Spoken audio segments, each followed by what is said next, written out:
Nous ne pouvons pas aborder tout ce qui se passait à Tsion quand ils y montaient. C'est là que montent les tribus de l'Éternel, un témoignage à Israël, psaume 122.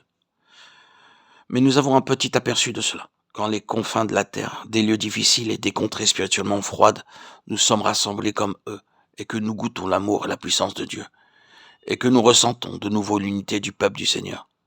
Quand nous sommes séparés, nous pensons être les seuls chrétiens sur terre. Parfois nous pensons comme Élie, je suis resté moi seul, et il cherche à m'ôter la vie. 1 Roi 19,14. Mais quand nous sommes ensemble, toutes ces choses qui ne sont pas vraies s'en vont, et les véritables sont renforcées. Alors tout est pour le mieux. Ils y venaient 3 fois dans l'année, en ayant ce caractère représentatif. Et ils rapportaient pour tout Israël les biens de Tsion, en témoignage pour Israël. Mon propos, c'est justement de voir qu'ils étaient un groupe représentatif dans Tsion, représentatif dans le domaine du témoignage. Est-ce que je peux rendre cela plus explicite? Une petite compagnie au sein du peuple, parvenait à saisir ce que Tsion représentait. Et cette compagnie avait un témoignage pour tout le reste du peuple du Seigneur. Quand vous saisissez cela, vous pouvez voir une des manières souveraines de Dieu d'agir.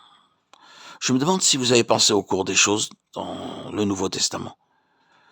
Si vous commencez par le jour de la Pentecôte et la période qui suivit, peu importe la durée, les choses étaient réellement dans leur plénitude et très satisfaisantes pour le Seigneur. Il avait sa pensée très largement exprimée lors de ses premiers jours ou ses mois, et cela peut même avoir duré pendant quelques années. Mais ensuite, les choses ont commencé à changer. Vous percevez une baisse spirituelle. La norme se relâche, car le mélange s'introduit. Il se trouve alors nécessaire de corriger bon nombre de choses qui sont erronées dans l'Église. Les choses ne sont plus comme elles devaient être. Il apparaît même que ce processus allait en se développant.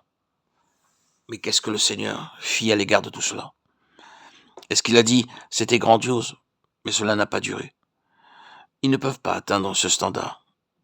Il est évident qu'ils ne seront pas capables de maintenir le niveau spirituel originel. C'est pourquoi je dois m'accommoder moi-même de cette situation et accepter un niveau plus bas, en essayant, bon gré mal gré, d'être satisfait de tout cela. Est-ce que le Seigneur a fait cela? Il ne l'a pas fait. Ce qui est impressionnant et remarquable, c'est que le Seigneur commença à donner davantage de révélations, avec plus de plénitude. Et cela alors même que l'Église n'était plus ce qu'elle avait été auparavant. Nous avons cela dans les dernières lettres de la vie de l'apôtre Paul. Qui peut demeurer debout devant ce qu'elles contiennent? Regardons la condition, les faiblesses, les défauts, les limitations du peuple du Seigneur. Et cependant, malgré l'accumulation de problèmes, il ne s'accommode pas de cette situation étriquée. Il ne l'accepte pas. Et il y répond par plus de révélations. À quel stade sommes-nous parvenus aujourd'hui? Beaucoup ne veulent pas aller plus loin. Mais certains ont ce désir, et par ce noyau, cette petite troupe représentative, ils gardent la lampe du plein témoignage allumée. Même quand les ombres rampent dans l'Église, il entretiendra un plein témoignage, même si cela doit être seulement par quelques-uns. C'est ce que vous avez dans les premiers chapitres du livre de l'Apocalypse. L'Église, dans son ensemble, était loin d'être ce qu'elle avait été au commencement, et loin de ce que Dieu lui avait destiné et révélé comme étant sa pensée. Mais il ne l'excuse pas, ne s'accommode pas et ne l'accepte pas. Il présente de nouveau la pleine révélation et réitère son appel à cette compagnie parmi les églises. Pourquoi Dieu réagit-il ainsi? Pour un témoignage envers Israël. Le témoignage au caractère représentatif pour tout Israël.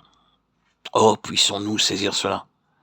Même si vous ne comprenez pas pleinement ce que le Seigneur désire, vous devez vous décider, soit aller avec le mouvement général, le nominal, l'ordinaire, ou être avec Tsion.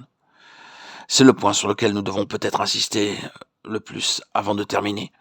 Mais la chose essentielle, c'est que Dieu recherche ce que Tsion signifie, c'est-à-dire une compagnie représentative qui a un témoignage plus plein pour tout Israël et qui sera dans l'expérience de ces choses en faveur des autres.